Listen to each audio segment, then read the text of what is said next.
Hello, my name is Roy Poyan, and I'm the Director of Families Impacted by Opioids. I want to thank you for joining us for this next episode, Fentanyl and Families in Harm's Way. What we're going to do today is we're going to look at the police intervention. There's a knock at the door. It's the police. They're looking for Bill. Oh my gosh, what do? We don't know where he is. We haven't seen him in about 3 weeks. What did he do? Oh, he participated in the stealing of a car. They found the car, but now they're looking for the person that was driving it and our son. Supposedly he was in the car with him. Well, we don't know where he is. We can't help you. Not a good scenario. You're not being very helpful. The fact is, you could have been able to give them more information. It's very, very likely that if your child or your spouse is dealing with drugs as a substance use disorder or alcohol in its severity, that you will have the police intervening. It's important for you to know the process of the booking and how the booking is a process that leads to going before the judge or the magistrate with a prosecutor, determining at what level of law was violated and how are they going to apply the law and what's their recommendation to the judge. There's 12 steps in the booking process that you will learn in this session. But there's also something that you can do proactively. We're suggesting that in this workbook session that you'll see, you complete a missing persons report. Well, Roy, why a missing persons report? Here's why. A missing persons report requires that you fill out everything that's possibly identifiable to find this person. Also, maybe for the first time, it kind of gives you the, not authority, but the reason for identifying a lot more about your child. In them, you're going to say, what is their Facebook page? What is their Instagram page? What is their TikTok page? What is their Twitter page? Where's their bank? Where does he hang out? A lot. Like, what stores does he go to for beer and candy and groceries? What is he typically wearing? There's all kinds of information. It's a 6-page sheet. You can fill that out now. If the police are going to show up at the door, you just have it in a folder, make several copies, hand it to them, and say, we hope you find them, and when you do, call us. The number's on the sheet. But that's going to be helpful for the police if they need to do any further investigation. You want the police to catch your son or daughter or spouse. You want that. Because unbeknownst to them, meaning the person who's missing these substances, they may be one step away from accidentally taking an overdose of fentanyl that is laced into what they thought was a product that they understood. I mean, they may be taking a Xanax, but they bought it off the street, and it's laced with fentanyl, and it's got too much in it, and they overdose by themselves in an abandoned house. And there's nobody there to administer Narcan, and they pass. In the meantime, you were telling the police you don't know where they are, you don't know anything about them, you can't help. At least you gave them a sheet that will hopefully expedite them capturing this person and bringing them in and out of harm's way. That's why we do that. It's proactive, it's good. It may seem like you're getting involved in their life a little bit too much. Go ahead, you're allowed. You're going through a lot. You're only doing it because you love them. Let's take the time now and go to the family table and look more closely at the tools that are available for you to prepare for police intervention. Well, here we are at the family table, and now all of a sudden we're in a situation that others have joined us at our family table. And what we're speaking about is the progression of this disease, this chronic disease of substance use disorders. Now it's a brain disease. And we can expect that given that this is continuing, at some point, the police are going to get involved. It's only natural. This person is going to have a difficult time maintaining an income, therefore paying for their substance use disorders is going to become more difficult. And eventually, like we see with many, they do something that's a criminal activity in order to get money rapidly so that they can pay for today's purchases. So with this known, we can prepare for, well, what will be involved if that happens? Well, really, it's more what's going to happen when this happens. And that is something that we can prepare for. So we've included it to your study guide, the police intervention. And it is an intervention, but it's an intervention in a positive way. Many people will say, oh, if the police are involved, it's not very positive. Trust me, it's very positive because it becomes this like moment where everything stops. They will force it to stop. We want them to force it to stop. Now, as it is, it begins with the police making this statement. You have the right to remain silent and to refuse to answer questions. Anything you say may be used against you in a court of law. You have a right to consult an attorney before speaking with the police and to have an attorney present during questioning, now or in the future.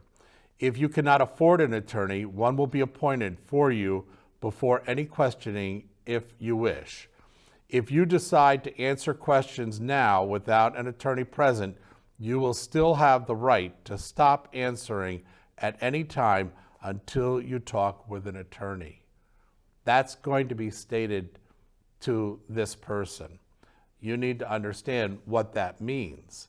What that means now at this portion of this person's life, the courts and the legal system have intervened in your life as a family, as well as this person's. So let's identify what exactly will that entail, because this will help you to work more congruently with a process that you cannot change, but that you are forced in what we believe in a positive way to respond to and contribute to as a family. The first part of this process is a criminal activity has been created, okay, by them. The police have been notified of this. The police do an investigation. That's what they're supposed to do. That's the purpose of their questioning. The police make an arrest. A warrant charging request is reviewed by the prosecuting attorney. The warrant is issued. The suspect is arrested. The district court is arraigned, and a trial by jury or a bench judge is performed. A pre-sentencing investigation and report is completed. The sentencing is administered, and then appeals are available. This is in your study guide, and what we'll do is we'll take a closer look at, so what does this mean to us? I mean, why are we taking the time to do this? He's going through it, not us. That's never going to be the case again. Whatever they're going through as a family, if you're involved in this person's life, you're going to be going through. So let's take a closer look at some of the characteristics of this police process. The police make an arrest by using a request for a warrant when a crime is committed in a police officer's presence or the officer has probable cause to believe that a certain misdemeanor or felony has been committed. The officer, and even if the officer did not see it, an officer may arrest a suspect on the spot without an arrest warrant. So in other words, a warrant isn't always required, but in some cases it is actually produced before the arrest is made. You'll hear them say, we have a warrant for your son's arrest. We're looking for them. Do you know where he is or where we could find them? So the warrant is kind of like a charging. It's reviewed by a prosecuting attorney. The prosecutor is typically at one of the levels of government, and their role is to then review what the police have assembled as an identified criminal act. And then they issued the warrant pertaining to that. Now, everybody realizes that the investigation then confirms that it didn't take place in the way that the charge was described in the warrant. And that's something that then follows. So the warrant is issued, and it's a court document, and it will be administered. Let me repeat that. It will be administered. They're not going to stop. They're going to find this person. And the sooner they find this person is the sooner they get off the streets, which means we've reduced their likelihood of running into fentanyl, which is good for everybody. So the suspect is arrested, if not already in custody. And there is a delay in the crime date to the defendant's arrest and then kind of going before the courts because there's a process involved in it. It's not like, well, we've got them and we're just backlogged with all these cases. In some ways, we're backlogged with all these cases that we are also doing our diligence in assembling the types of evidence that are needed in order to put this before the judge in a court. So a district court is then arraigned and scheduled for an appearance. In some cases, we're finding that this is sometimes done through video. So the question is, so what is the level of the crime? Well, that's important.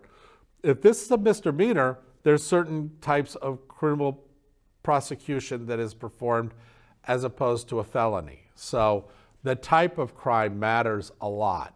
And so when we start to look at the pre-trial conference, an assembly of what do we have here? Okay, we've got a warrant, we've got a person in custody, we've gathered some evidence, here's what we have so far. Then what level are we talking about here? It's a felony or it's a misdemeanor. And then in the pre-exam conference, these are actually titled events, okay? This is not a point of conversation between your family and me. This is actually the way this is implemented. So now the conference is taking place and the felony preliminary examination is completed. This is a kind of a contested hearing before a district judge. Sometimes it's called a probable cause hearing, held within like 14 days as a timeline.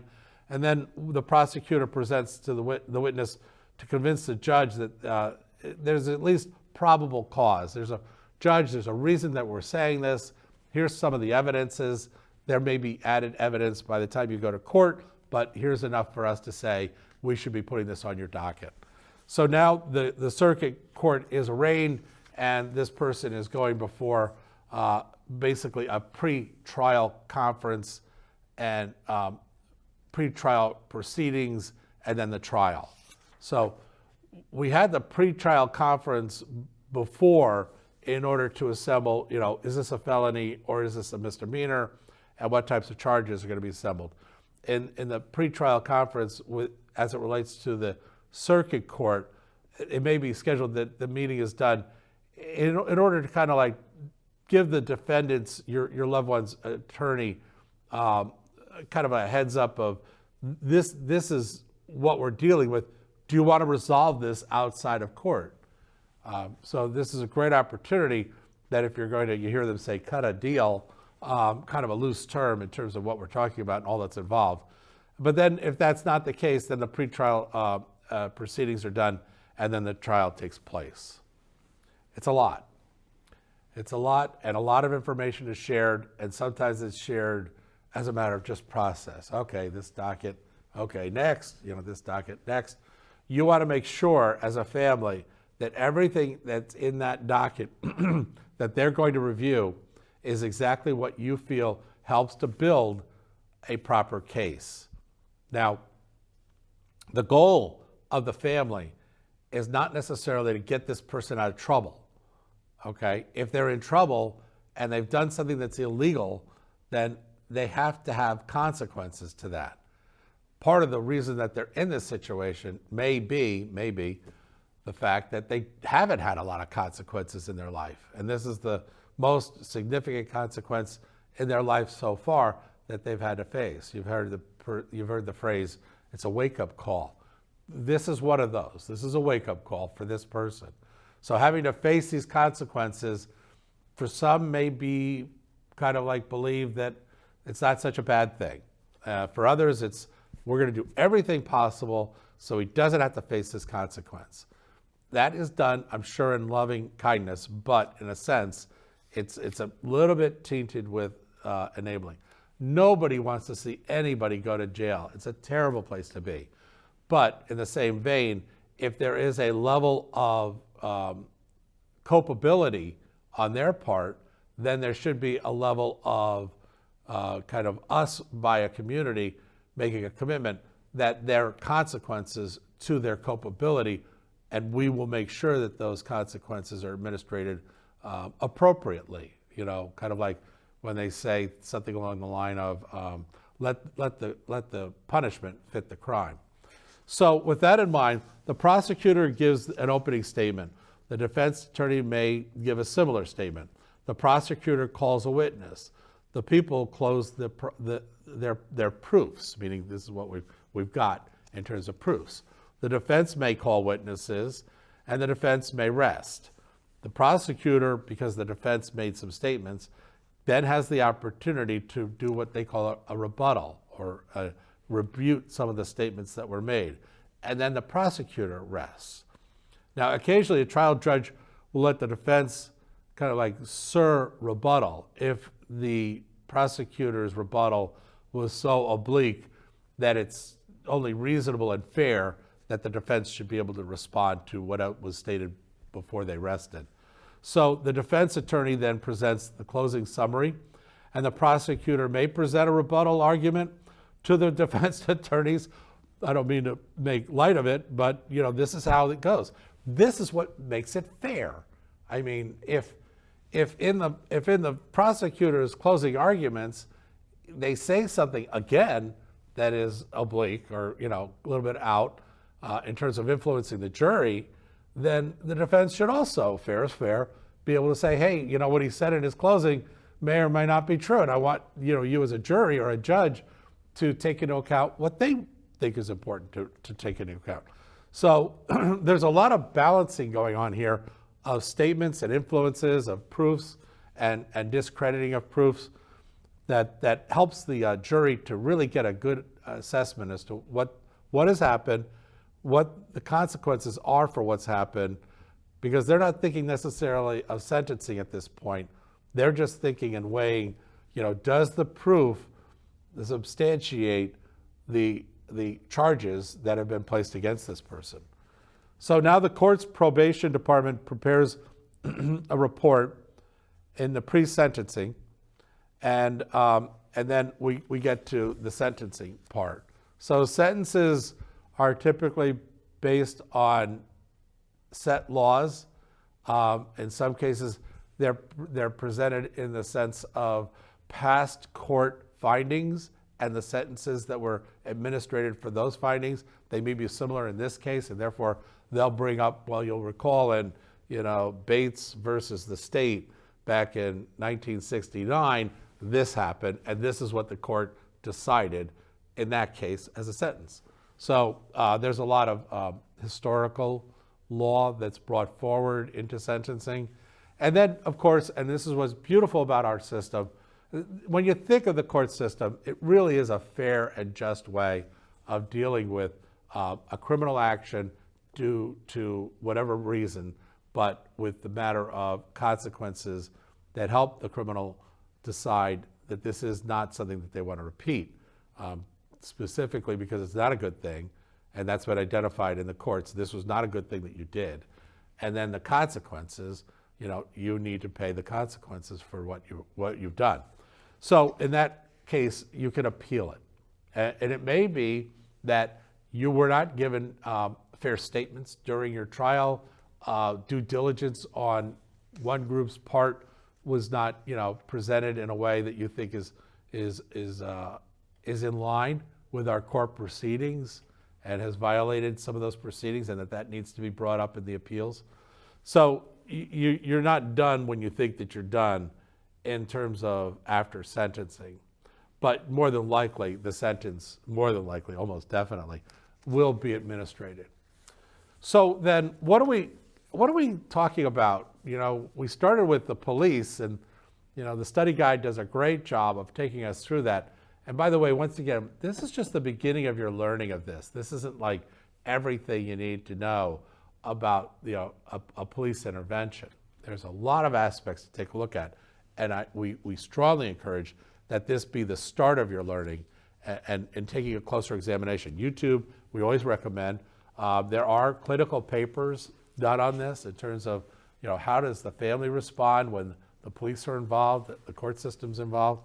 So what we're going to do now is we're going to take our seminar workbook, and we're going to take a look at police intervention inside the seminar workbook, which will then guide us into practical exercises.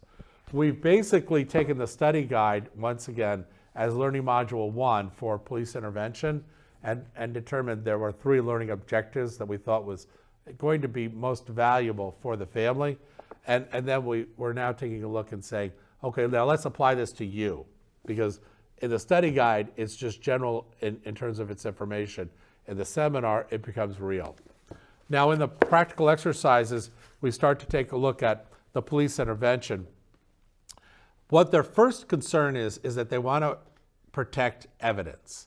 So as family members, if you have something that contributes to the evidence of their investigation, and you kind of like, they call it playing with evidence, meaning you hide it, you try and distort it, then you become a part of this criminal activity. You don't want to do that. It's just going to make matters worse. So as they start to gather their information, that's the purpose. That they show up, they've got 2 things in mind. Number 1, secure the person, okay, make sure they're safe and under their authority, and then secure the environment of which the evidence is in, so that it can be properly recorded, tagged, maybe put in a plastic bag, whatever it is, and then brought in to the legal system, like the police offices, and then distributed to the right people that are doing the investigation. So when we start to take a look at, other aspects of the police being engaged, we're going to remove ourselves now from the thought that it's an arrest to the police have shown up and they said, do you know where your daughter is? We've got a warrant for this person's arrest. Regardless of why that is, the fact is they've got a warrant for their arrest. That's your focus. Don't focus on what did they do, why they do it, how they do it. That doesn't matter. Right now, the only thing that matters in this part of this sequence is that you help the police to find the person that they're looking for. And I know that seems like counter to your natural instincts, but once again, you want them to find your loved one, your child or your spouse. It's to everybody's advantage that they do.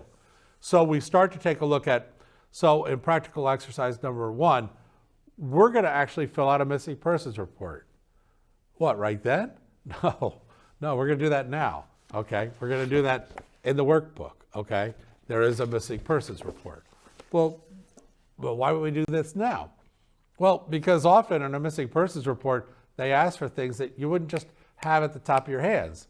What's their bank area? What's their Facebook page? Who's their best friend? What's his phone number? What's his cell phone number? What's your loved one's cell phone number? What's their social security number? Where do they do their banking? Where do they buy their beer and cigarettes and things like that? Where do they hang out? Whose house do they hang out at? You're going to put that all in this missing persons report, because the reason we're using that as a format is, well, number 1, it's universal. I mean, even the Canadians use a missing persons report. And so what we're saying here is that it's so germane to the topic, meaning we are dealing with a missing persons report. It's like, no, we're dealing with somebody that the police are looking for. Yeah, but they're missing. And you can then fill in all this information and have it in a folder. So when the police show up, you notice I said when, not if. If this person is going to be using drugs over a sustained amount of time, you're almost assured that the police are going to at some point come into their lives and intervene. It has to happen because the only way they're funding their drug habit is by stealing, and they will get caught doing that. So with this in mind, it's a several-page document, and some of these questions don't apply, just skip over them. But if they've got a car, who's the car registered to? What color is it? What make and model is it? Do you know the license plate number? Well, you could know that now. I mean, just go out to the driveway and write it down. Do you have to tell them that you're making this report? No, not really. I mean, I don't think it's a secretive thing. What you're going to do is, you'd be surprised, you're going to find out a lot about, your loved one that you wouldn't have taken the time before to do, but now, now there's a value in doing it. So the missing persons report is something that we can do in advance. Knowing what's going to take place in the booking process is something we can do in advance. Now all of a sudden the police show up and you know exactly what's going to happen for the most part. Every situation has its own little idiosyncrasies, but for the most part, you're going to know exactly what's going to happen. This is of real value to you because you're going to be able to think more clearly and you're going to have this document already made out for you. Matter of fact, it might be a good idea to go ahead and investigate to see how do you post bond. Although in many states now, bond isn't being required, but if there is a bail process, then you'd kind of want to know. You might want to put some money aside.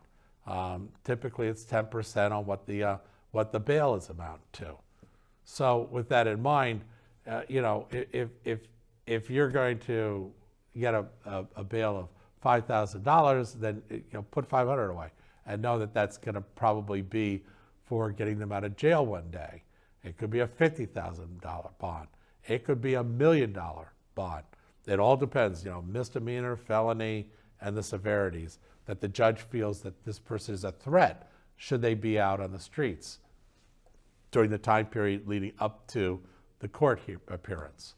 So now we're going to take a look at the information that we've been given in the study guide and the workbook, and we're going to then say, nice to know, could and probably will happen, but I'm not really acting on it. Well, that's why in the past and for this, we're suggesting that you take the time at the end of this episode broadcast, you'll have the opportunity to view the 3 Ds: determine a solution, develop a decision, and design a plan of action.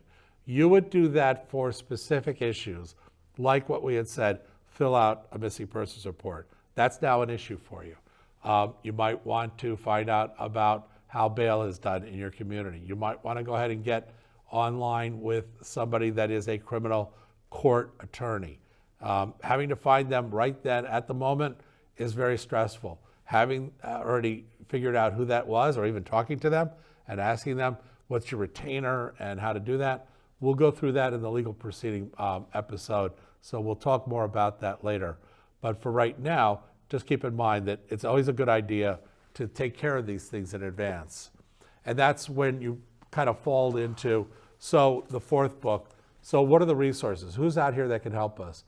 Well, there are like criminal advisors, criminal court advisors, there's case managers, there's probation, and so all of these places have their own type services. And you're sitting there thinking, well, we don't need those now. Yeah, but this is a sequence series. I mean, they're going to run you through this process. And once you get started at the top of the funnel, you'll go all the way through into the bottle. So the fact is, it's to your advantage if you know what that journey and the different stages are. It'll take a lot of stress off of you. Knowledge is empowerment. It's hard for us to say exactly how you will be empowered, but we do know that if you get smart about this ahead of time, you'll survive it a lot better. And that's the goal of what we're trying to achieve in these episodes. I want to thank you very much for taking the time to view this series of Fentanyl and Families in Harm's Way, Police Intervention.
Hello, I want to thank you for continuing to view our episode.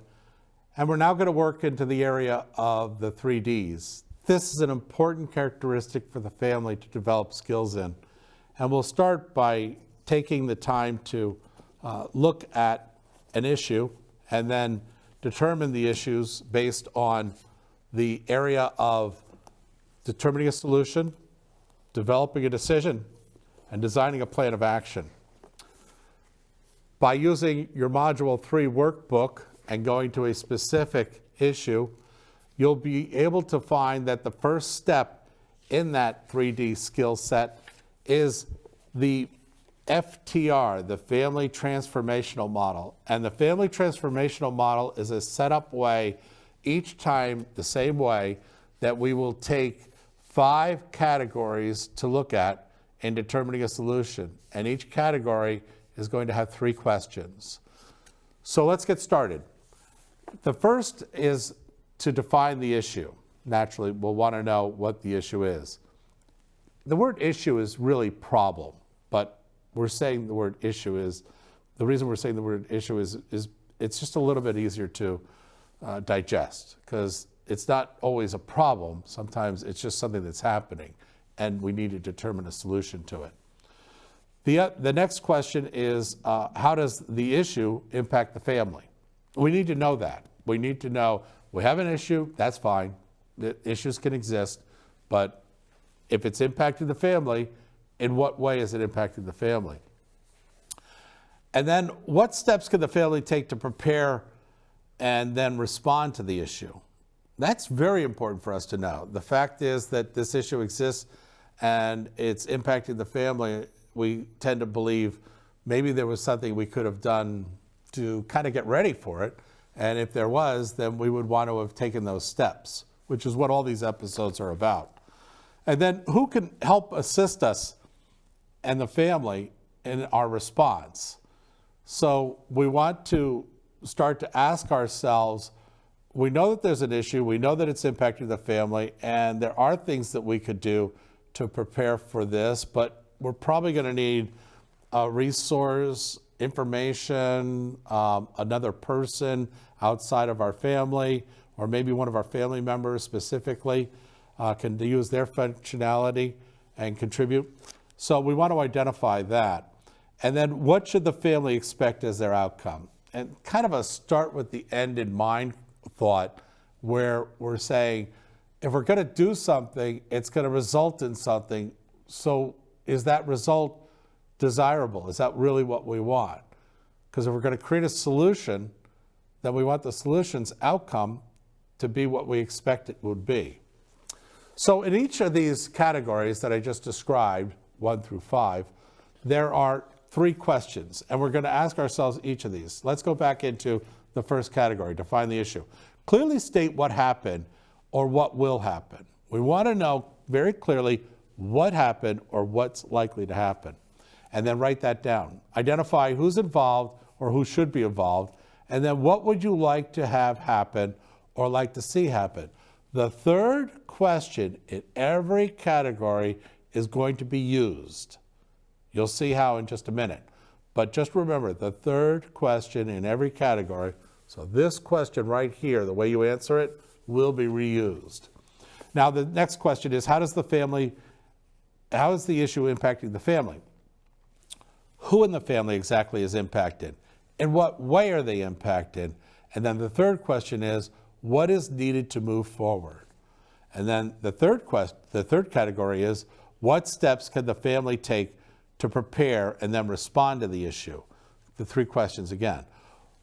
What needs to be done? And then prioritize that list. Who needs to be involved? And then what will it look like, the third question, what will it look like when completed? Then the 4th category is, who can help and assist the family in their response? The 3 questions are, how to search and organize this organization to help you. In other words, it's not enough that you know you're going to go and introduce yourselves to a treatment center in your community. You want to start to determine, how do I look for them? and organize my way of seeking help, because it might not just be that group alone. You may also need other services to kind of start to create a who can assist us. And it may be many different types of people. What to ask from them, and then what to expect. Remember the third question, what to expect. And then the fifth category is, what should the family expect as their outcome? Well, that has to do a lot with timing. And if it takes a certain amount of time, let's be realistic of what that is. That has something to do with the expense of the involvement, of getting involved in this issue. And then the third question being required changes, our changes as family members, for this response to successfully take place. Now, let's state what our solution is. Hey, this is the great news. You've already developed your solution. By answering each of these three questions, the third question in every category, you'll pull forward now into your statement. So your first sentence of your statement is the third answer in the first category. What would you like to have happen or like to see happen? Well, that becomes your first sentence. So what your first sentence for your solution statement is, what we would like to see happen is, and you just pull your answer from there to here. Do the same thing with the second category. How does the issue impact the family? Using the third question's answer, what is needed for the family to move forward? So now your second sentence is, what's needed to move forward is, and now you're accumulating these answers from these categories, the third question, and it's actually becoming your first sentence, your second sentence, your third sentence, your fourth sentence, and your fifth sentence in your solution statement. So your solution statement is going to sound something like, what we would like to see happen is, and what's needed to move forward will be, and then the third question from the third category, what it will look like when completed will be, and then what we expect will be, and then what's required for us to have a successful response is. Now those are your 5 sentences. You've just constructed your solution. And this is how you go back using a model for creating a solution. For any issue in life you have to face, you can use this as a way of approaching it. Now let's go to the other area, which is the second coping skill, making a decision. Let's make a value-based decision. Let's make a decision each time that kind of balances with what we value most. So first we want to determine, what are our values? Well, the best way to do that is to write down on a piece of paper, what types of things do you as an individual value most? And each member of your family can do this in a kind of a group exercise. And then once you've done that, I value love, I value honesty, I value relationships and sharing. These could all be an individual's 1, 2, 3. Then prioritize them. Which of the 1, 2, 3 is most important? Then have each member of the family do the same thing. And then you can sit there and say to the family, what was your number 1? What was your number 2? What was your number 1? What was your number 1? What was your number 1? And then what was your 2? What was your 2? What was your 3? What was your 3? And where you start to see many people in the family say, well, my number 1 is relationships, my number 2 was trust, and my number 3 was love. Well, then you talk to another person, they say, well, my number 1 was love, my number 2 was personal expression or confidentiality, or so they mentioned something different, but they did mention love. And then the third member of the family happens to mention love also. You know now that love is a value of the family. So whatever decisions you make, you want to balance it on the fact of, does this disrupt our values? If it does, at least you know that it does, and to what degree. You're calculating that. But at least also you're including, what do we value most? Let's make sure our decisions don't counter that. And now, in the first step, we're going to identify exactly what's happened. And this is, by the way, in your book, okay? And it is for each of the episodes. Now, identify exactly what's happened what happened, how did it happen, who did it happen to. Then the second step is analyze the situation, assess the problem, identify the problem, and in what areas did the problem create an impact. You're writing all of these down. The third step of that the third step in the decision-making model is what is the number of one contributing factor? What is causing this issue to take place? You need to know that before you make a decision. The fourth step is, now that you know the number one factor, you need to go out and find out what information there is about this. Your primary source, you're going to go to the actual person or organization that's involved with this and ask them, what is this issue, and help us to understand it better. The secondary source would be somebody's telling you this happened, or somebody suggests that you should do something a certain way, and it's coming from somebody else other than the primary source. It could be an article, a clinical paper. These are all secondary sources, and you gather them and you make them part of your primary, secondary information gathering. The third area that you look at is your gut. What does your gut, because that's often where our faith comes in, and other things that are very important when making decisions get included. So trust your gut is what we're saying in the decision-making process. The fifth step in making a good quality decision is where you're taking a criteria and saying, let's take what we're going to make a decision about and let's balance it on the criteria to make sure that we're covering all of our bases. And this will ensure safety of your loved one. Is safety a part of what's being considered? And do we have the resources that are needed to do the decision we're looking at? And then, do we understand the timetable? Is it realistic? And do we understand the negative impacts? Because every decision has a positive and negative. Well, identify what the negative outcomes might be so that you can weight the factor of, is this a good decision? And then, would you do this would you ask others to do this if they were doing it for you? Meaning it was done for you or to you. Is this still a good decision? These are all areas that you want to take a look at. The third coping skill is in the area of the family plan of action. And everybody could say, well, Roy, listen, we're just going to go out and do it. Well, it's going to get done a lot more effectively. I want to warn you that the addiction industry is not organized. And then again, either is the family. So you're taking two disorganized organizations and you're putting them together. So a plan is a very good idea. The other factor is you're going to more than likely require the assistance of a lot of different groups. And as time goes by, those groups are going to change. And now it's a whole new set of groups that you're dealing with. When you're at the hospital, the ER, that's what that is. Then you move over to detox, that's what that is. Then you move over to therapy and treatment, and that lasts for 16 weeks. That's what that is. Then you're looking at sober living, recovery, maybe incarceration, and then reentry, on all that's involved in that. So there's all sorts of reasons why a plan put on paper based on the decision and the information gathering that you've made, based on the solution that you know you want to use, are very good ideas. It all comes together with the plan of action. Then you take the plan of action and you go find a professional to help you.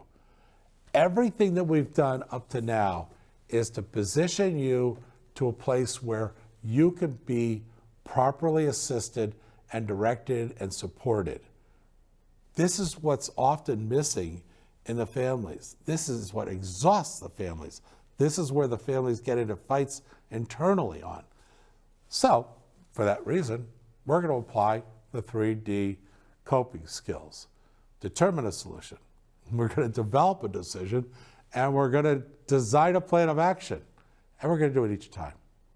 I hope this is helpful for you. I'm confident it will be.